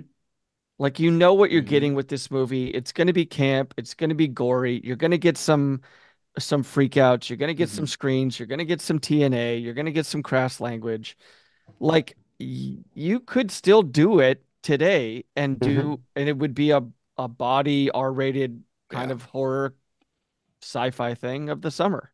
Like you could totally do this kind of movie still. Mhm. I I think my major gripe is kind of that it's trying to be a couple too many things, a few too many things. There's a lot of Like, things in the pot. Yeah. and I think it could pare down to 3 or 4 things and work a lot better and more instead of like being a pastiche that jumps from one to the other, kind of revisit the revisit the I mean, I guess it revisits the like, yeah, it's the college thing, yeah, it's the hardboiled detective thing, but it kind of jumps around a little bit otherwise. You wouldn't need, say, for example, the time displacement stuff. You could put No. this in 86, start it in 86 and end it in 86. Exactly. Absolutely. Exactly. You Yeah. don't- I mean, Because we don't see any of the main characters until, I mean, aside from the young Cameron. version of Cameron, Yeah. we don't see any main character until the like 10:30 mark. Yeah, but I mean, aside from the the suicide pact to find this killer, like you could have Cameron come in here and still like be kind of shitty to his fellow detectives, still Yeah. kind of be patronizing to the you don't college need him. kids. He doesn't need a backstory. He does Like, not need a Well, he can backstory. even have Yeah. the backstory, but like he could have told it. He could have told it in a 30-second montage instead of Yeah. like the entire setup of like lookout point and all he that. he kills the axe murderer in the alley, right? He Yeah. goes back. Chris goes to tell him he's got information, and he tells him like, "It's done. I did what I did because that guy, 30 years ago killed." Like, there you go, Josh. Like, you're right. You could do that in Yeah. a minute, cover your bases, and then he could say, "Well, I got this tape. My roommate, he's dead, and like, let's get that really conveniently placed shotgun, and and fuck some shit up." With that shotgun, I did really love it when Chris tells her, "Here, hold this, the 12 gauge. It'll feel better." I loved that. She really, really took a shine and adapted well to that flamethrower. I mean, I imagine that's a pretty tricky piece of machinery. Sure. Yeah. I bet you had to do some serious training with that. You know that I guess I haven't actually, thought back to whether or not she's actually shooting it off. I can't. I think this honestly movie can't remember. passes the Bechdel test. because I know it at least in one scene, Mhm. she's talking to some of the other sorority members about the brains. Brains. Yep. Yeah, it Yeah, does Yeah. pass at the Bechdel least. test. Yeah. Yeah, which is, I mean, that's a rarity for a For an 80s 1986 movie. film Yeah. set in a sorority. Yeah. Sure. Yeah. Two women absolutely have a conversation with each other about something that isn't just boys. It's But super. It's Is this brains in movie the is basement. I mean, yeah, there's a lot going on here. There's a lot of cooks in the kitchen, so to speak. But it's super ambitious. Yeah. Yeah. It's a lot of fun. Yeah. I It wish it had is. I wish it had a sequel. Like honestly, I think that Uh-huh. was one thing where it could be like you said, like the two But endings would it could just go all either way. be would it all be Chris and Cynthia Well, boning? maybe like a different story. I'll be You know what I'm back. saying? Yeah. Like a different all right, or is it because all right, if it ends with the dog or if it ends with the Mhm. aliens, going to the graveyard, I think it could just be another story of it happening again. Sure, sure, sure. But like, maybe they focus more on the aliens as opposed to the zombie I part. 'Cause think that's pretty much I what it think the turned into. sequel. I think the sequel probably would be um, the epidemic has spread Mhm. and they Mhm. need the aliens' help. Yeah, And so that they would be have to kind cool. of figure out a way to contact these pink Naked these bastards weird naked aliens. and Small get thing. them ungreased and have them come on Yeah. down and still try to figure out a way to Yeah. communicate with them with their subtitled language. Yeah. But yeah, I mean that could be fun. I don't see it happening. But you never know. I think Uh, they just fell to the slave of uh the the times because 80 like zombie movies were big, yeah. in the 80s too. They were like, hey, well, let's have the slugs turn people into aliens. I mean Sure. into zombies. And they're like, okay, that sounds good. And then that was it. There was no rhyme or reason, anything like that. The only time Right. you get an explanation is when I guess when he talks in the end when he has to record and say like lay eggs in your brain and blah blah blah. But that was it. There's nothing else about the slugs, that you get any kind of explanation for. Sure. They start off strong with the aliens and it's like why are they getting rid of this waste? Like throw it off the ship. But But then Yeah. yeah, if they were just getting rid of the waste, why is he being hunted, right? Like it felt like yeah. beginning of Star Wars where they had C-3PO and R2-D2 running around trying to get that information out of there.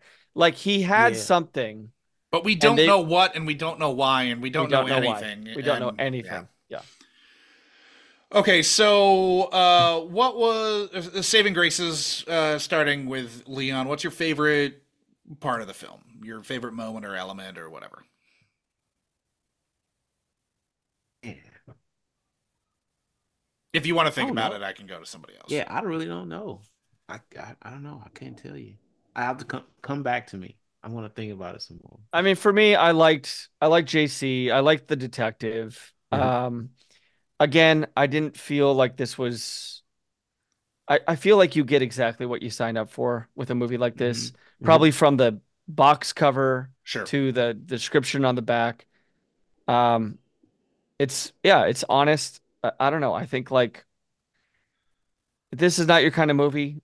I totally get that. Like this is not going to be some people's, boat. Yeah. But yeah, but if you're looking for something, campy and fun and a little schlocky, like this absolutely checks the boxes. And I think Mhm. like that for me is the saving grace. Yeah, I completely agree. Like delivers on its promise, which is it's going to be ridiculous and silly. Um, and Buckle up. I love the detective. He's Yeah. fantastic. And I love the dog. Um, the dog is great and like just really takes over the movie once the dog shows up. I wish they kind of dropped in the dog earlier, have like Chekhov's dog, like meet the Mm. dog when we first, go to 1986 and then have the dog, deliver at the end. That would have been great. And fucking Todd, the Toddster, love him. Love that they cast a guy who clearly is not blonde, and we're like, no, we need to bleach his hair to give him the real look. Or Brad? Brad, I'm sorry, Brad. He's yeah. Bubba from Mama's Family. Exactly. And isn't that Kelly's boyfriend from Married with Children? Really? Wasn't I don't know. The I Bradster? can check real quick. She only had it was like the one 17. guy. It was like one guy that she always like had talked to. I don't see him in Married with Children. Maybe not. You have a favorite Screw that. part yet, Leon? I think the detective story was Okay. like one of my favorites, Yeah. and it's like all the one-liners. Sure. It just because, like, it was just entertaining. Because everything else you kind of like expected. Just 'cause Yeah. of He's what it literally on his way to a murder scene and stops and smells the roses. That's all him too. That was his choice. Yeah, that was an Atkins special. I thought he was fucking great. Yeah, he's fantastic. I mean for me he's the highlight. This movie would really suffer without a character Absolutely. like that. Yeah. Yeah. You could recast Jason Lively and probably yeah. improve it, Yeah, that'd be nice. but Atkins, he was like the heart of this. Lively did have that moment where she came to the door that I thought was really funny. I I mean, think he really landed that, like, where he's super nervous, you know, he's like, hi, and like, I think that whole thing landed. I don't know that he got to, But I think that's easy. I think you can replace him. Yeah. You know, but mean, I think it's sort of the role is written that way too, where it's, he's really having to play everything very straight to JC being the funny man. yeah, they probably shouldn't have killed off JC so early. Absolutely should not have. Yeah. I mean, if you were gonna fix the movie, I think that's Yeah. you don't kill him until way. Yeah, I mean, you could have Yeah. put him down in the brain basement. Like he could be Oh yeah. like in trouble. Like you think he's dead. He could be puppeteering all the brains. It'd be like the "Daddy, would you like some sausage?" scene in Freddy Got Fingered, where he's just like, it'd be awesome. I love that movie. I went to the theater to see that. I saw Tom Green at the Studio City Ralph's, the one right by Universal. I saw him there at least once, maybe twice. Did you see what was in his cart? No, Cheese- it was in the fruit section though. sandwich? So it was produce and shit. Yeah. Anyway, we all covered it, right? I think we did this. Yeah. Yeah. Okay. So before we say goodbye to listeners at home, Leon, where can listeners find you on social media? Oh, well, I'm also a photographer, and I have an Instagram, just Leon Jr. Photo, or at Leon Jr. Photo. I do stand up. I'm Afros and Yarmulkes on Instagram. I am not Jewish, but just to clear that up with everyone. Not of the Rod Carew tribe? No.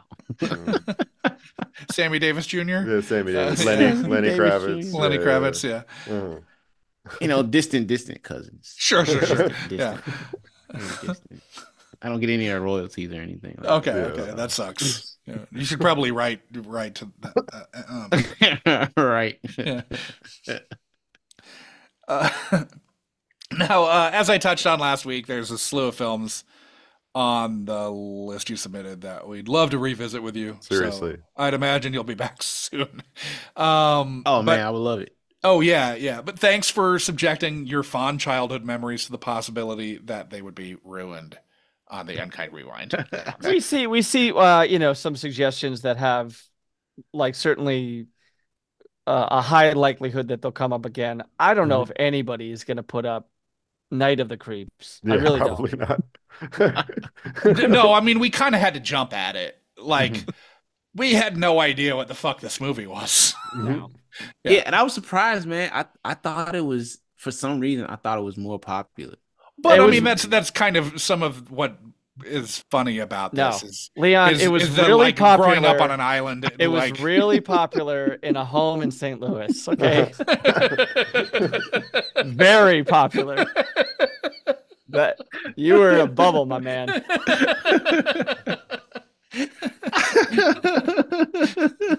This did not exist to me.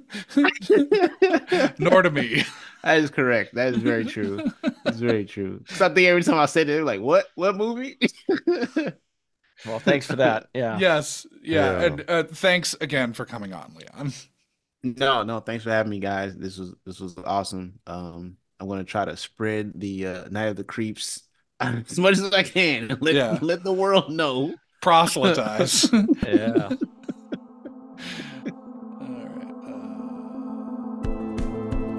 You've just listened to another installment of the Unkind Rewind podcast, mining and potentially ruining your childhood for content, one film at a time. Unkind Rewind is a Munchcast production and can be ingested wherever you listen to podcasts and on the Unkind Rewind YouTube channel. Music for this and every other episode of Unkind Rewind was composed by Divorcio Suave. Rate and review Unkind Rewind on Apple Podcasts, Spotify, Good Pods, Yelp, IMDb, Consumer Reports, Google Reviews, and TripAdvisor. Links to all of our social media accounts are in our show notes, but you'll find us as @UnkindRewindPod on nearly every social media platform that makes sense. If you had a question, concern, complaint, or positive feedback, you can email the podcast at unkindrewindpod@gmail.com, or you can join the lively Munchcast Discord to discuss this or any other episode of the Unkind Rewind with like-minded people. This dialogue with the pod may just make it into the next week's ep, so chat away. The Unkind Rewind Patreon will be coming soon, so start squirreling that pocket change away. Thank you for listening to another Unkind Rewind.